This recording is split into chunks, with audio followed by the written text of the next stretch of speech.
அமைப்பு நிறைய திரைப்படங்களை உருவாக்குவதும் நிறைய கலைஞர்களை உருவாக்குவதும் இது போக இது வேணும்ல, அதையும் அவங்க உங்களுக்கு நீங்க என்ன பண்றீங்களோ கன்ஃபார்மா கேரண்டியா நீங்க பண்றது வந்துடும். அது போக அவருக்கும் யோகம் இருந்து உங்களுக்கும் யோகம் இருந்தா நிறைய வரும். அதற்கு உதாரணம் நம்மளுடைய பிரதீப் ரங்கநாதன் சார்.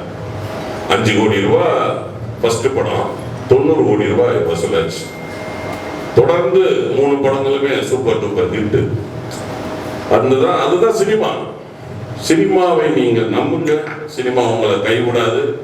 இன்னைக்கு அவர் அம்பத்தூர்ல ஒரு பிரிவு தேடுற திரு கங்கை அமரன் சார் மூலமாக அதை திறந்திருக்கிறார். அவர் ராசியானவர், கைராசியானவர். ஏன்னா ஒரு காலத்துல இளையராஜா சார், கங்கை அமரன் சார்லாம் இல்லாத படங்களே கிடையாது. அந்த அளவுக்கு ஒரு கொடி கட்டி பிறந்தவங்க இன்னைக்கு சினிமாவில் 50 வருஷம் மேலையாக அவங்க நிலைச்சு நிற்கிறாங்கன்னா அவங்களுடைய உழைப்பு, அவங்களுடைய திறமை. அடுத்ததாக அதை முடிச்சுட்டு அப்படி இங்க வந்தோம். கருவறை காதல். கருவறை அப்படின்னா என்ன தெரியுமா? கருவறை என்னது?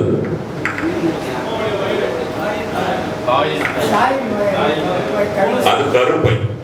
கருவறைனா கோயில் இருக்கிற மூலஸ்தானம். கற்ப கிரகம் சமஸ்கிருதத்துல சொல்லுவாங்க, கற்ப கிரகம் அப்படின்னா. கருவறையில் காதல் எப்படி வித்தியாசமான ஒரு டைட்டில் வச்சிருக்காரு பாருங்க. மூலஸ்தானத்தில் ஒரு காதல். சூப்பர்.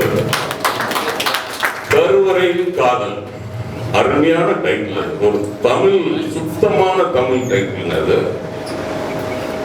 அது உண்மையிலே சொல்றேன். இலங்கை தமிழர்கள், நான் சிங்கப்பூர், மலேசியா, சிலோன்லாம் போயிருக்கிறேன். ஆங்கிலம் கலந்த வார்த்தைகள் அவங்க வாயிலே வராது. நம்ம தான் சாரி அப்படிமா, தட்டுனா இடிச்சுட்டா சாரிமா, அவங்க மன்னிச்சுங்க. சிங்கப்பூர்லயும் அப்படிதான். அந்த தமிழ்காரங்கெல்லாம் பார்த்தோம்னா அந்த ஆங்கிலம் கலந்த அந்த உச்சரிப்பு வரவே வராது. சோ கருவறை காதல் ஒரு அருமையான ஒரு தமிழ் எனக்கு வராது, இங்கு வராது. ஏன்னா நான் திருநெல்வேலிக்காரன். ஆனா நானும் நம்மளுடைய மாண்புமிகு முன்னாள் முதலமைச்சர் திரு கலைஞர் அவர்களுடைய கதை வசனத்துல 2 படம் நடிச்சிருக்கிறேன். பொன்னர் சங்கர்னு ஒரு படம், பெண் சிங்கம்னு ஒரு படம். இது இந்த இடத்துல சொல்லி ஆகணும். இது அரசியல் கிடையாது, இருந்தாலும் சொல்லி ஆகணும். எனக்கு இந்த 2 படத்துல வாய்ப்பு கிடைச்சது. நான் போய் கேப்டன் போய் சொல்றேன். வேற யாரும் சொல்லி ஏதாவது பிரச்சனை வந்துடக்கூடாதுன்னு நானே டைரக்டா போறேன். கேப்டன் ஒரு விஷயம் கேட்பேன். கேப்டன் கலைஞர் கதை வசனத்துல பெண் சிங்கம்னு ஒரு படமும் பொன்னர் சங்கம்னு ஒரு படமும் எனக்கு நடிக்க வாய்ப்பு வந்திருக்கு. நான் நடிக்கலாமா வேண்டாமா? பயங்கரமா போவோம் அப்படின்னு. அப்ப கலைஞர் கதை வசனத்துல நடிக்கணும்னு நாயா அழைச்சிட்டு இருக்கிறான்.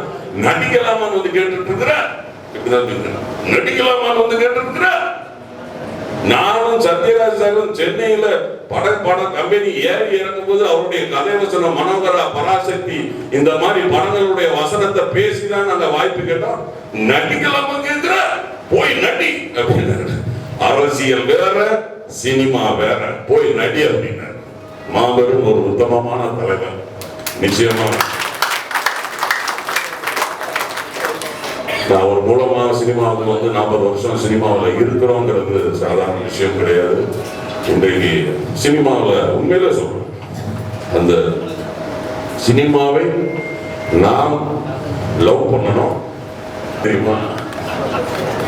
என்ன கேரக்டர் முதல்ல கொடுக்குறோமோ கடைசி வரைக்கும் அந்த கேரக்டர் தான் கொடுக்குறாங்க.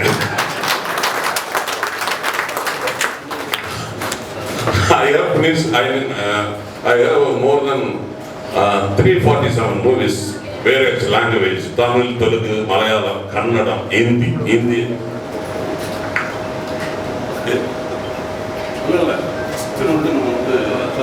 சீரியல் ரஜினி தான் அவர் சொல்றாரு சீரியல் இல்ல சினிமா கஜினி அப்படிங்கிறாரு.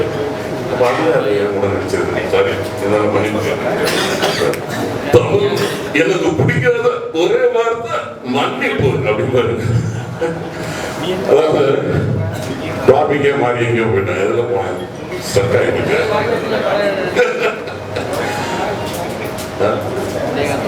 போலீஸ் கேரக்டர் கிட்டத்தட்ட ஒரு 347 படத்துல ஒரு 280-90 படம் போலீஸ் தான். ஒரு 3 செட் வச்சிருக்கேன் காக்கி ட்ரெஸ். போன் பண்ணும்போது கேட்டுருவோம் மேனேஜர், சார் 2 ஸ்டாரா 3 ஸ்டாரா ஏசியா எஸ்பியா என்ன பேட்ச் மாத்தணும்ல. தமிழ் சினிமாவில் சாபக்கேடு ஒரு கேரக்டர் கொடுத்தா அதே கேரக்டர் தான் கடைசி வரைக்கும் டிஸ்கஷன்ல எழுதிடுவாங்க. மீசை Rajendran inspector, Birla Bose police inspector. சரி பரவாயில்ல, எதா இருந்தாலும் சரி.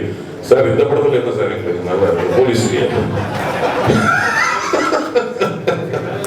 ஹீரோயின் கபடியில ரொம்ப ரொம்ப டஃப்பான, நான் என்னன்னு சொல்லல, ஹீரோயின் கபடியில ஒரு டஃப்பான சார் வந்து ஒரு இதுவரைக்கும் பார்க்காத ஒரு கேரக்டர், டிஃபரெண்டான ஒரு கேரக்டர்.